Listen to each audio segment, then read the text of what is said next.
didn't just have COVID, but I also had COVID pneumonia. I had double pneumonia in both of my lungs. And even when I was released from the hospital, my left lung was damaged and my right lung was severely diminished.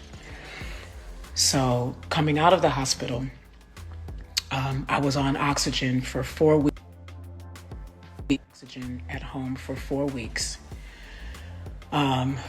connected to an oxygen machine in my bed.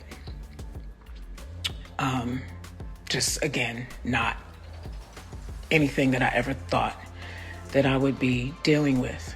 I had a long wire so that if I had to go to the bathroom, that I would be able to wear my oxygen when I went to the bathroom. I was on it was a long wire, but really a short string because I couldn't go much further than from my bed to my bathroom at home.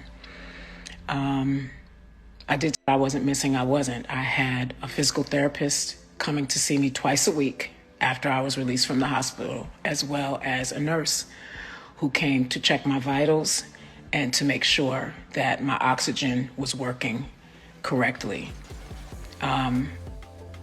I've had several people reach out to me who had severe cases of COVID and who perhaps are experiencing what is considered long COVID, and they really understand, because for me, coming on the other side of COVID, if I wanted to sing a song right now, I could probably sing it, but not full out. Can't do a concert because I don't have the capacity or the stamina to get through an entire concert. I have to see a cardiologist. That's probably been one of the hardest things to accept, because I've never had any kind of issues like that. Up until just a couple of weeks ago, even though I wasn't connected to an oxygen machine every single day, I do have a portable oxygen concentrator. It's only been 2 weeks that I haven't had to use the concentrator on a regular basis. So I am breathing 100% on my own right now. And I'm very grateful for that. I'm not going to spend a lot of time, or really I'm just going to say this. No one would do this for attention. If you've never had a near-death experience, then you couldn't possibly understand what it is to go through this in your mind. The night terrors, being afraid to go to sleep because you think if you go to sleep, you're not going to wake up in the morning. It's very hard to deal with anybody when you can't figure out how to deal with yourself. And that's all I'm going to say about that.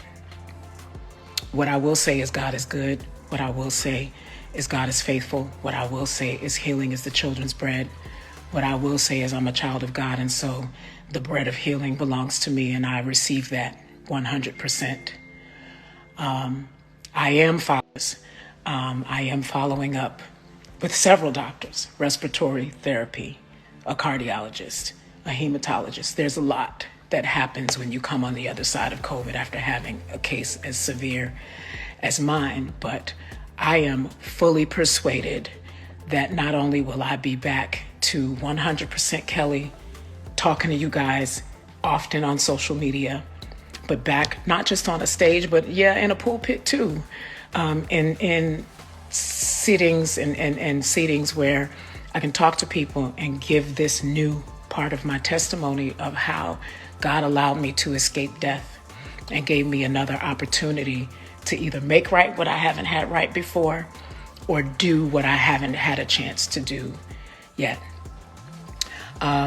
I want to carry on this conversation about long COVID because I think it's important for people to understand, especially in the communities of people of color and the underserved communities, and those of us who are by our culture or color have been more disenfranchised than other communities.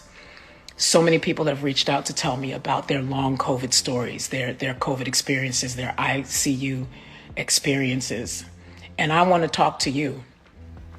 So this really is just me going on the record of saying, if you have had this experience, if you have been caring for someone who had an extreme case of COVID, or taking care of someone who is experiencing long COVID because of their symptoms after coming out of the hospital, if you are in fact that person, I want to talk to you because I feel like we need to educate people excuse me, on what that's like.